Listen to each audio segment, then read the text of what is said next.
Okay, reading for a purpose. So we have done listening for a purpose. Now this, like I said in that lesson, that was about listening to, that was more focused on listening comprehensions and your examination questions, which involves listening passages out of which you will have to understand and out of which you have to answer questions. And this lesson is going to focus on the questions in which you are given a passage to read and understand and answer out of such understood information. Okay, so this lesson is also not going to directly give you any subject detail, but develop certain skills that you would need to do comprehensive questions in your examination more effectively and successfully. Okay, let's see how and what skills you would require in doing so. Methods of reading. So before getting into the techniques, we should understand that there are certain methods that you can use to do the reading. Reading can be done by skimming. What is skimming? Skimming will help you grasp the general idea or gist of a text. You might quickly read the table of contents, the headings, or the abstract. You could also read the first and last paragraphs and the first and last sentence of each paragraph in a relevant section. So this is something that you can do very quickly. This is in doing skimming, you are not supposed to read everything that is given in the passage.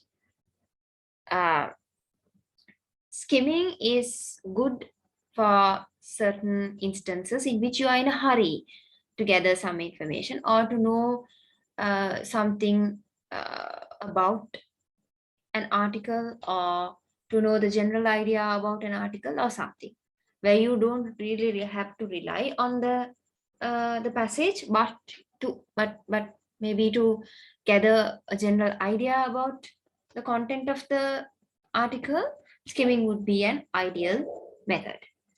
Then we have scanning. Scanning allows you to locate precise information.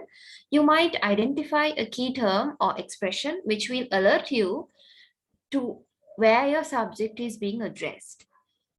You could then run your eyes over the text looking for this. Okay, so this is the technique in which you use keywords and key phrases and locating key phrases and keywords in your passage. The scanning is quite comprehensive than skimming, but not the most comprehensive method, of course. Detailed reading. Detailed reading allows you to critically consider aspects of the text. This may involve close reading of the entire text or of important sections of the text. So in this detailed reading method, you don't, if you take, let's say you're taking one paragraph which you need, that paragraph, you're not skipping anything. You're reading the entire paragraph into detail. That is how the detailed reading is done. Okay, the selected portion you will read entirely, in detail. That's detailed reading method. Then there's revision reading method. So like the title itself suggests, this involves reading rapidly through material with which you are already familiar. So revision reading is you're running your eyes through something that you already know. It's just a revision that you're doing in order to confirm knowledge and understanding. So it's just a recap of what you have read already. Importance of reading. Why is reading important? When you read, you exercise your comprehension abilities and your analytical abilities. It fires up your imagination and stimulates the memory centers of your mind. So this is why reading is important.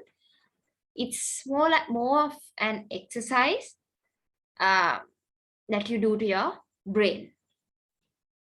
Okay, it helps recall information as well as stabilize your emotions. The importance of a reading habit is that it strengthens mental muscles. So reading is important, and reading stimulates your brain muscles for the reason that it involves more than one senses of your body. So if you read, let's say you're reading something out of a book, you would be using your eyes and your brain to develop what you are reading. So even going further, if you read it out loud, you would be using 4 of your senses to read out loud a passage. That are you would be using your eyes to read, your mouth to read, your ears to listen to what you're reading, and your brain to formulate the information that you're putting in. So this is why we say when you are studying or when you are by harding something, it's way more important for you to read things out loud, so all your senses would be involved in the activity, and it will grasp more information and better. So reading develops the mind. So technically, by all these means, reading develops the mind, and also it develops vocabulary, knowledge, memory, writing skills, and concentration of the person who's reading. So that is why reading is important in the first place. So it improves imaginations. Now, if you and I read the same book at once, our imaginations would be different from one another. Like if the book describes a girl, your picture that comes up in your mind would be totally different from the picture that I have in my mind, even though it's about the same story, same person, same circumstances we are talking about. So that is how imaginations can work, and that is how reading can help your imaginations, because it is going to subjectively help one another. Stages in reading a text. So this is important for your exam. It is important to break down the reading process into following stages. So these, if you go by these stages, it's very likely that you could gather the information you want and you can put it down to your answer scripts in proper form. Okay. It is important to break down the reading process into the following stages. Before reading is to get an overview of the text. So you first get an overview of the text before reading. Then skim the table of contents, headings and subheadings. Read the introduction and conclusion. Scan the relevant sections to locate where your topic is discussed. These are the sub steps that you can do in your stage of before reading. Then during the reading. During the reading, you closely follow the development of the ideas in the text. So the sub stages of during the reading is to read actively, write in the margins, highlight phrases, take note of important points, and so on. So that is how you read actively. Then don't forget to examine diagrams and figures, as they are information dense. So you have to always go through your diagrams, figures, tables, and all that involves the structure evaluation of the content of your text. So all that has to be detailed and properly looked into. Then read critically. Ask yourself questions. For example, like you can ask yourself, is this argument logical? Is it biased? Is there enough evidence to support the author's conclusions? So on. So you have to read critically and ask yourself the questions to know if things are in place and if things are really making sense to you. Then you have the last step after reading. Think over what you have read. You have to give this is the stage you can give thought to what you have read. Then make a brief summary of the main ideas and concepts in the text. Retrieving information from a text. So this is where you will gather information out of a text, out of a comprehension passage. These are like, there are certain abilities that you have to have in order to do it properly. So let's see what they are. Ability to identify main ideas and key details. Ability to sequence a passage into an ordinal series. Ability to answer direct recall questions. Ability to make inference and or predictions. Identify unfamiliar vocabulary. So these are certain abilities and certain things that you have to do in gathering information from a text. This is not directly involved in your examination area, but you can have always have a thought on this. Fiction and non-fiction. You know what fiction is. Fiction, I'll start from the bottom. Reading fiction, or what fiction are literature in the form of prose, specifically novels, that describes imaginary events and people. So you should enjoy the process. Reading fiction is not something you can do technically.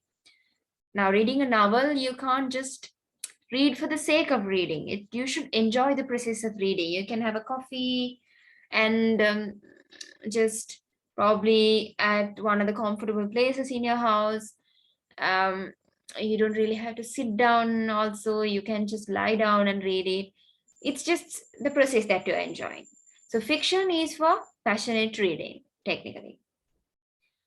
Then on the other hand, we have reading comprehension, which we are speaking in our examinations. So reading comprehension is something that you have to do for a purpose. The purpose of reading comprehension is getting meaning from written text. So you are to gather information from what you are reading. The major goal of reading comprehension instructions, therefore, it is to help students develop the knowledge, skills, and experience they must have if they are to become competent and enthusiastic readers. Mainly in the look for a specific information. So non-fiction reading is always aimed at looking for specific information. You are looking for something specific.